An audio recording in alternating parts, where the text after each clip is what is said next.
দেশের সকল প্রতিবন্ধী শিশুকে শিক্ষার মূল স্রোতে নিয়ে আসতে হবে, নইলে জাতীয় উন্নয়ন ব্যাহত হবে বলে শঙ্কা প্রকাশ করেছেন শিক্ষামন্ত্রী নুরুল ইসলাম নাহিদ। রাজধানীর বনানীতে ইউনিভার্সিটি অব সাউথ এশিয়া মিলনায়তনে চাইল্ড সাইড ফাউন্ডেশন আয়োজিত CSF TV journalist fellowship award প্রদান অনুষ্ঠানে তিনি একথা বলেন। প্রতিবন্ধীদের সামাজিক মর্যাদা নিশ্চিত করতে সরকারের পাশাপাশি বেসরকারি সংস্থাগুলোকেও এগিয়ে আসার আহ্বান জানান শিক্ষামন্ত্রী। পরে প্রতিবন্ধীদের নিয়ে সেরা টিভি রিপোর্টিং এর জন্য বাংলা ভিশনের সৈয়দ আব্দুল মুহিত, দিগন্ত টেলিভিশনের MM বাদশাহ ও বাংলাদেশ টেলিভিশনের শাহেদ জাহেদীর হাতে ক্রেস্ট, সম্মাননা সনদ ও পুরস্কারের চেক তুলে দেওয়া হয়। এছাড়াও RTVর নাফিজাতুল্লাহ ও KM জাহিদকে বিশেষ পুরস্কার প্রদান করা হয়েছে।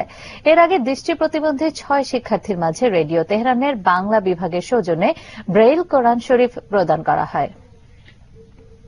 সকলেই সমানভাবে এই দেশের নাগরিক, আমাদের সকলের সব ক্ষেত্রেই আমাদের অধিকার সমান এবং সেই অধিকার নিশ্চিত করতে হলে পরে সকলের জন্য এই সুযোগটাও নিশ্চিত করতে হবে সমানভাবে। এই সিদ্ধান্ত নিয়েছি আমাদের শিক্ষা মন্ত্রণালয় থেকে, আমরা আমাদের দেশের যারা প্রতিবন্ধী তাদেরকে আমরা শিক্ষার মূল ধারার সাথে সম্পৃক্ত করে একই ধারায় আমরা তাদেরকে এগিয়ে নিয়ে যাব। প্রধানমন্ত্রী শেখ হাসিনা